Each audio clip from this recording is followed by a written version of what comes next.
لا الہ الا اللہ لا الہ الا اللہ لا الہ الا اللہ۔ آخری یہ رسول میں علماء نے یہ بیان فرمایا کہ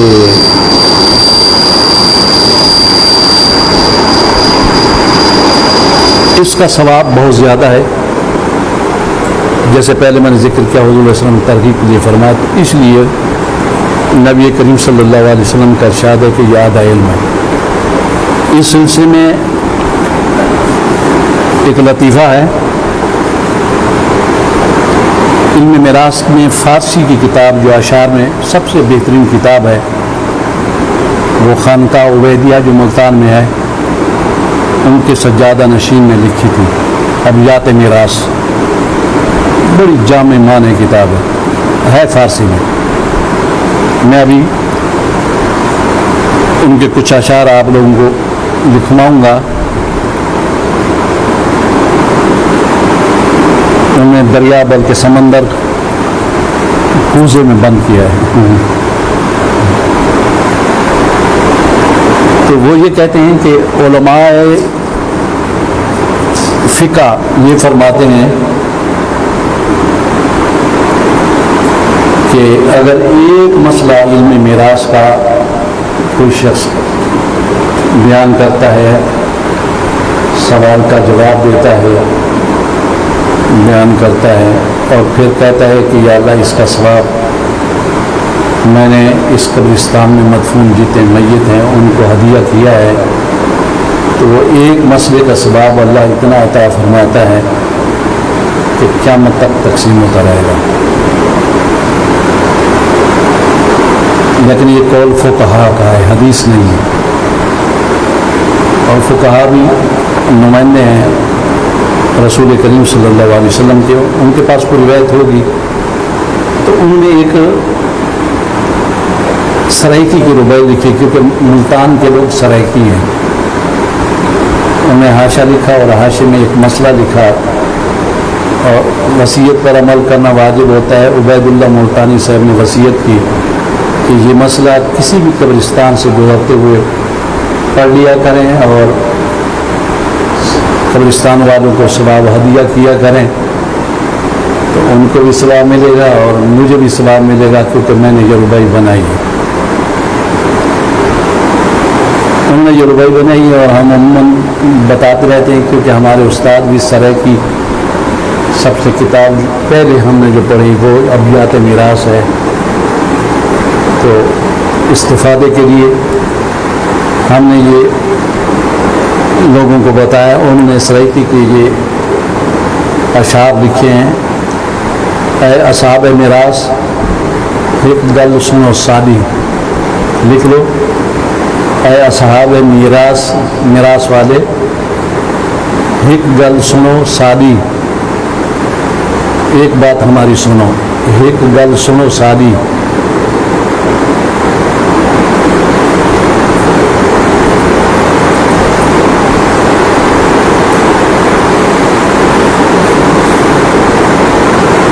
اے اصحاب میراث ایک گل سنو سادی، ایک شخص مر گیا چھوڑ گیا ایک دھی اور ایک دادی،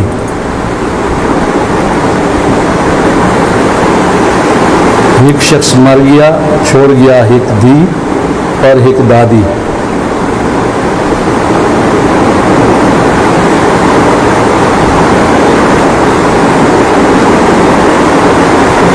اندے ترکہ دے حصے کیتے چار، اندے ترکہ دے حصے کیتے چار،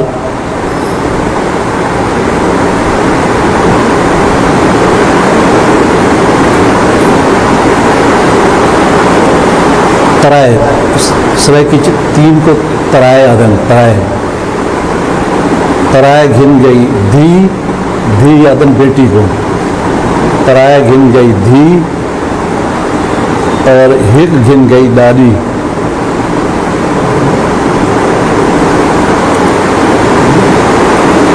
تین لکھ لو، تین گھن گئی دھی اور ہک گھن گئی دادی۔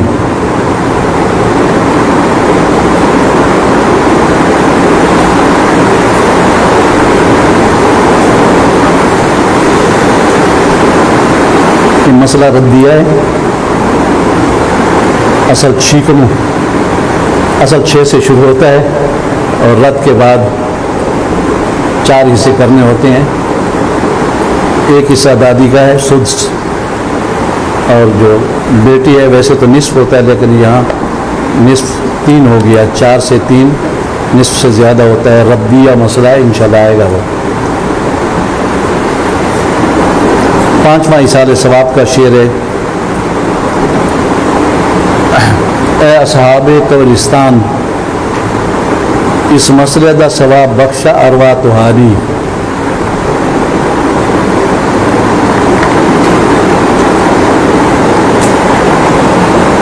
اس مسئلے دا ثواب بخشا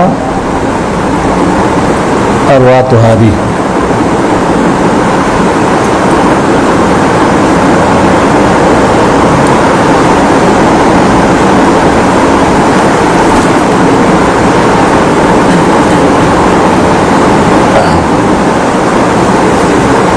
اب ہر علم کی ابتدا میں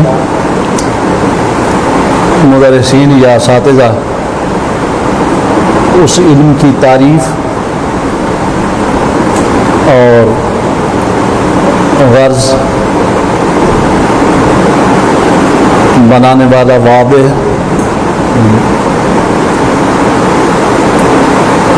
اور حکم بھی بیان کرتے ہیں، برواضح یہ بیان کرتے ہیں. لکھ لیں آپ،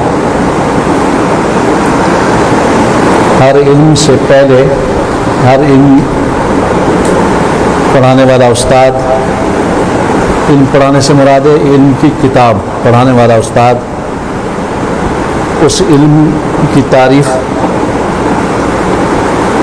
اور موضوع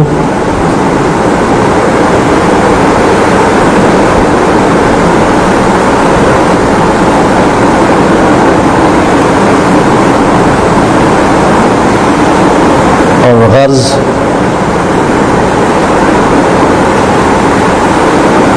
اور بنانے والے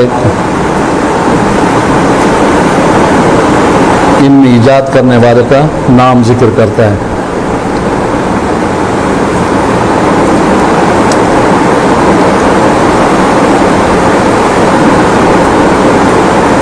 اس علم کی تعریف، علم میراث کی تعریف جو در مختار میں ہے،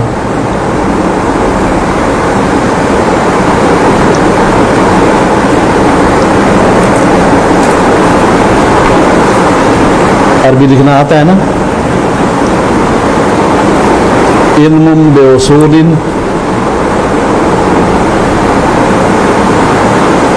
علم باصول من فقہ و حساب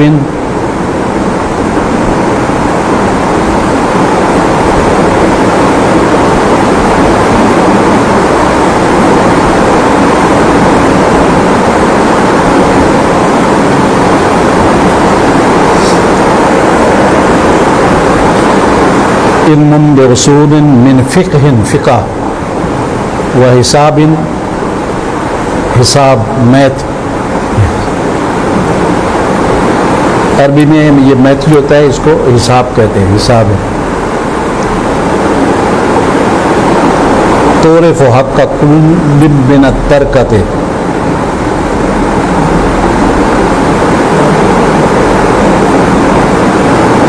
تعرف حق کل من الترکۃ،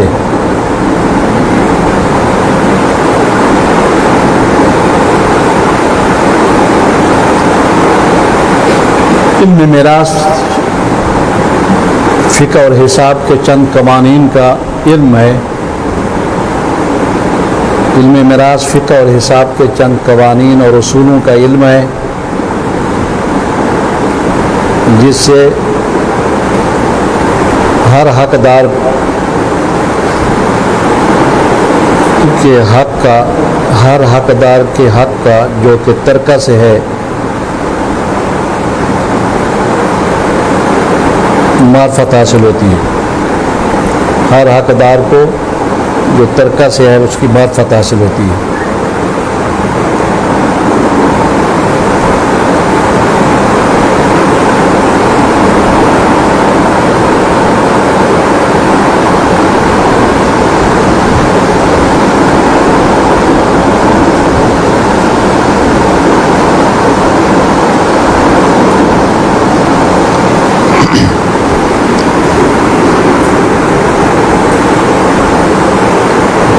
علماء بیان فرماتے ہیں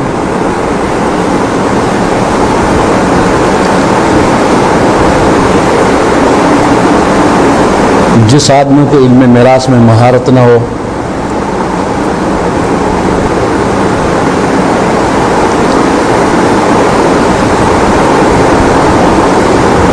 اس کے لیے جائز نہیں ہے کہ علم میراث کا مسئلہ بتائے. اس کے لیے جائز نہیں ہے کہ علم میراث کا کوئی مسئلہ بتائے.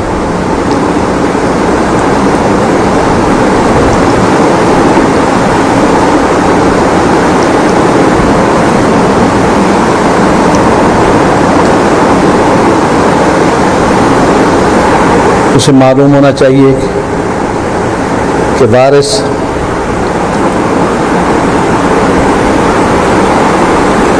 اصحاب فروض سے ہے، اصحاب فروض فرد اصحاب فروض سے ہے یا اسبات سے ہے یا ذوی الارحام سے ہے.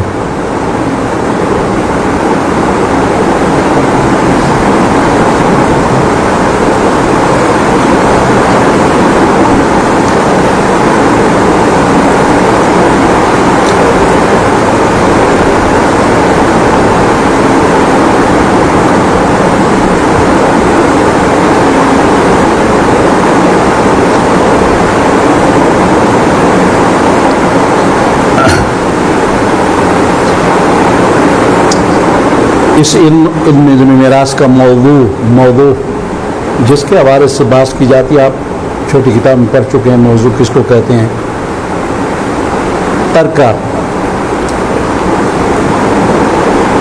ترکے کی تعریف ابھی آئے گی.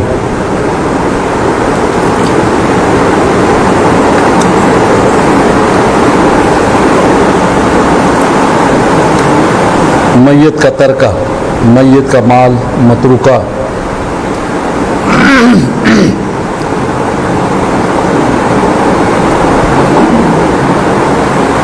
اور اس کا استحقاق،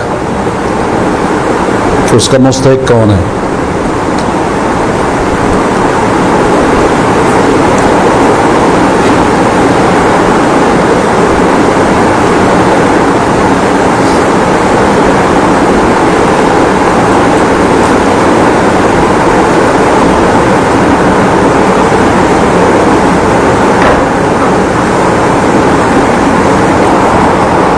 اس کا واضح یعنی بنانے والا اللہ کی ذات ہے. ابھی آپ نے آیات سنی ہیں اور میں نے بتایا علم میراث کہ بانی کہتے ہیں. بانی تو ویسے کہتے ہیں بنا کرنے والے کو. خالق اللہ تعالیٰ کی ذات ہے. اور علم میراث کے جو مسائل ہیں قرآن سے ثابت ہیں. بعض مسائل حدیث سے بھی ثابت ہیں اور بعض مسائل اجماع سے بھی ثابت ہیں. اجماع صحابہ، اجماع اتفاق کو کہتے ہیں.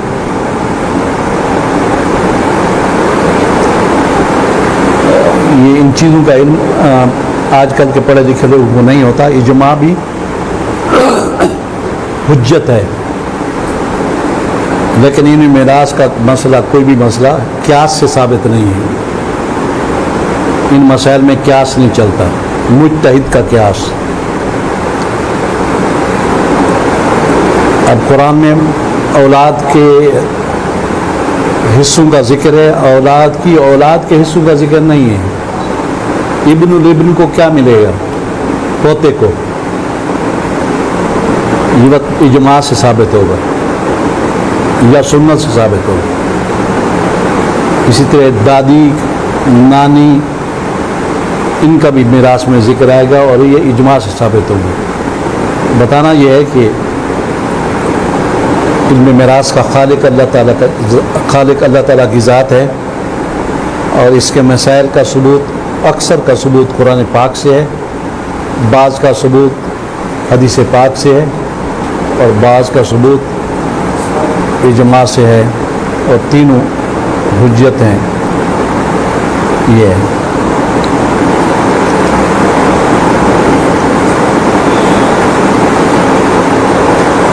علم میراث کا حکم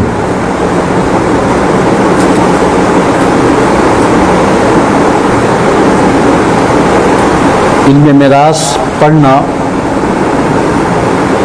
فرض کفایہ ہے، فرض عین نہیں ہے،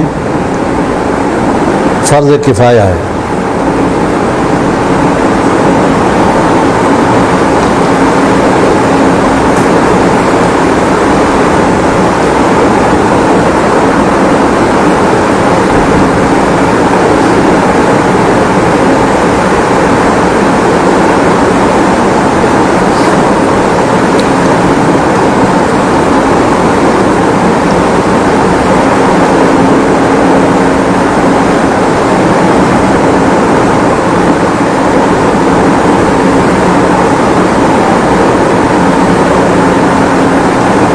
لیکن فائدہ متن میں لفظ علماء سے مراد حنفی علماء ہے،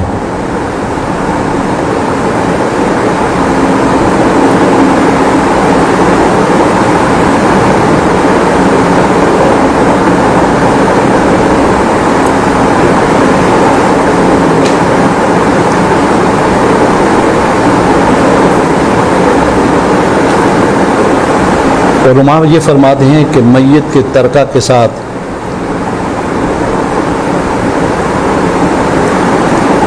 حقوق اربع کا تعلق ہوتا ہے جو کہ باترتیب ہے۔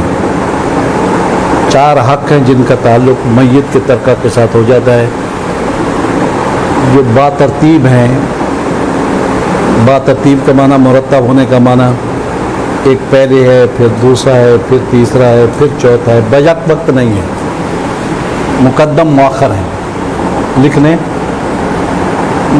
ہمارے علماء یہ فرماتے ہیں کہ میت کی ترکہ کے ساتھ حقوق اربع کا تعلق ہے اور حقوق اربع مرتب ہیں۔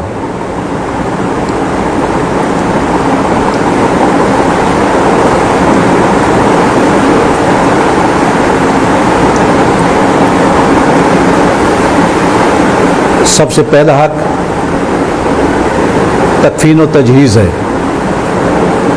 میت کے مال اور ترکہ کے ساتھ سب سے پہلے حق کا تعلق جو ہے وہ ہے میت کی تکفین اور تجہیز۔ میں تفصیل بتاؤں گا، یہ میں اجمالی طور پر کتاب کے متن کے ساتھ آپ کو یہ بات بھی یاد ہو۔ سب سے پہلا حق جس کا تعلق میت کے ترکہ کے ساتھ ہوتا ہے وہ ہے میت کی تکفین اور تجہیز۔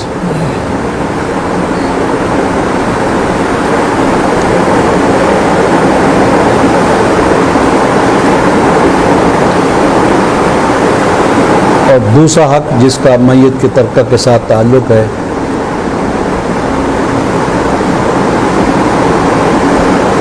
وہ ہے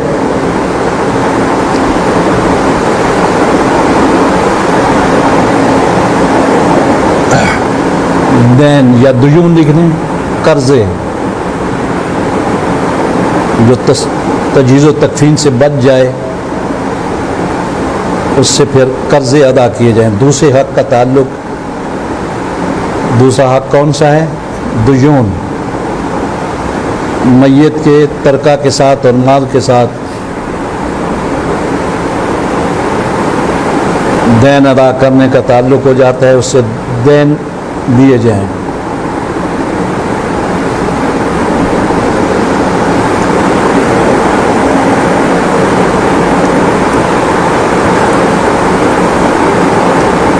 اور تیسرا حق وصیت ہے۔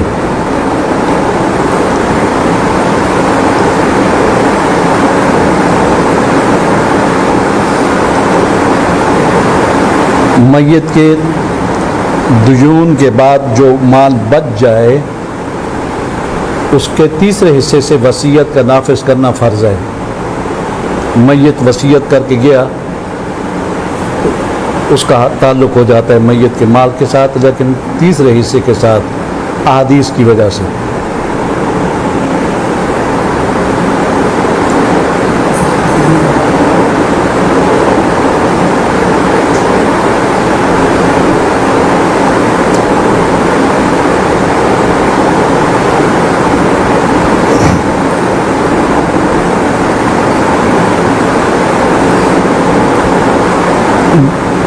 میت کے ترکہ کے ساتھ چوتھے حق کا تعلق کہ دین ادا کرنے کے بعد اور وصیت ادا کرنے کے بعد جو مال بچ جائیں وہ ورثاء کا حق ہے، وارثوں میں تقسیم کیا جائے مال کو۔ یہ جو ہم تقسیم کرتے ہیں وراثت، یہ چوتھا حق ہے۔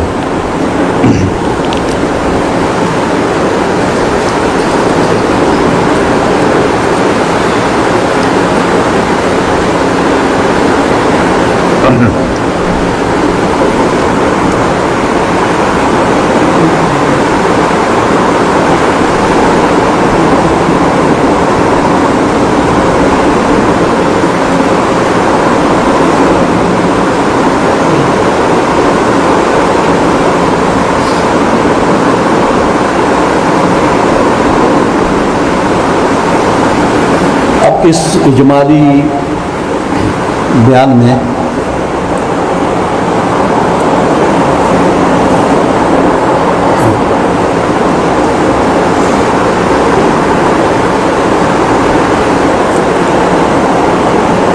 لفظ ترکہ ہے، ترکے کی تعریف لغوی معنی اس کا متروک، چھوڑا ہوا۔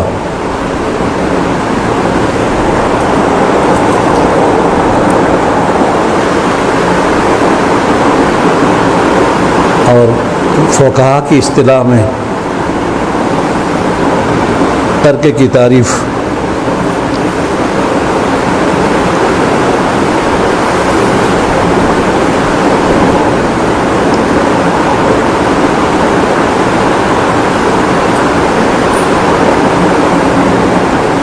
ما بقي بعد الميت من ماله، ما باقیہ، ما الف ما بقا جب کی باقیہ، خوف ما باقیہ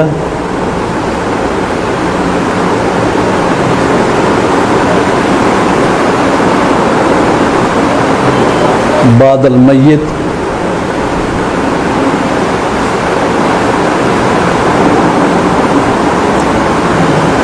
من مالہ، من مالہ، من مالہ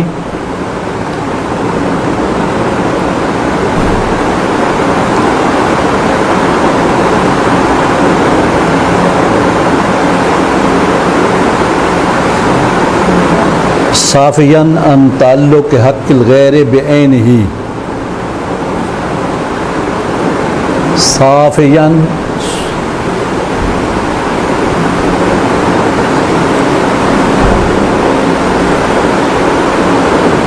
ان تعلق حق الغیر بعینہ،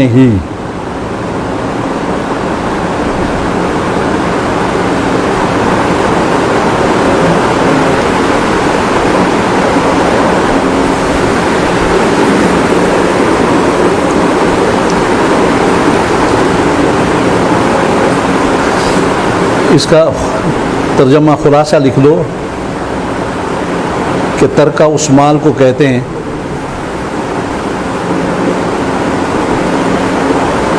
جو میت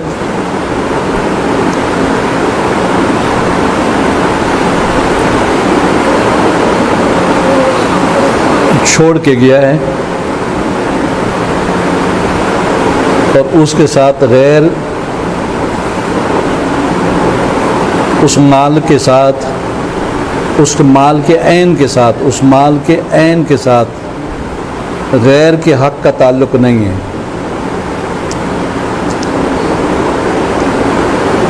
وہ مال جو میت چھوڑ کے گیا ہے اس مال کے عین کے ساتھ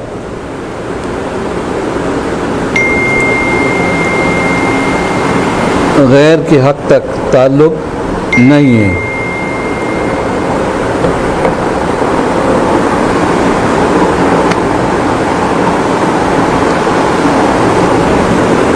اب یہ میں آپ کو سمجھاؤں کہ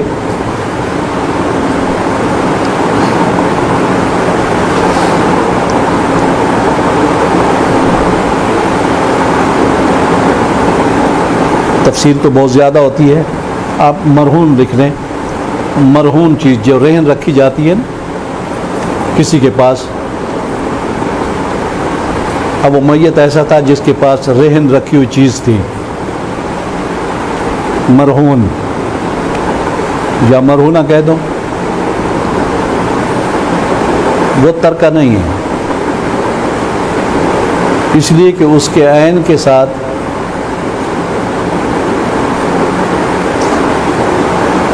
رہن رکھنے والے کا حق کا تعلق ہے، وہ مال نہیں ہے، مطلب ایک وراثت میں تقسیم نہیں ہوگا، وہ تو اس کا ہے جس نے رہن رکھی تھی۔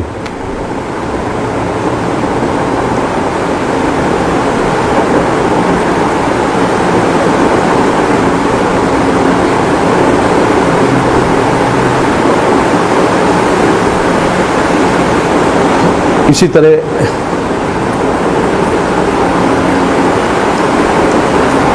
امانت ہے،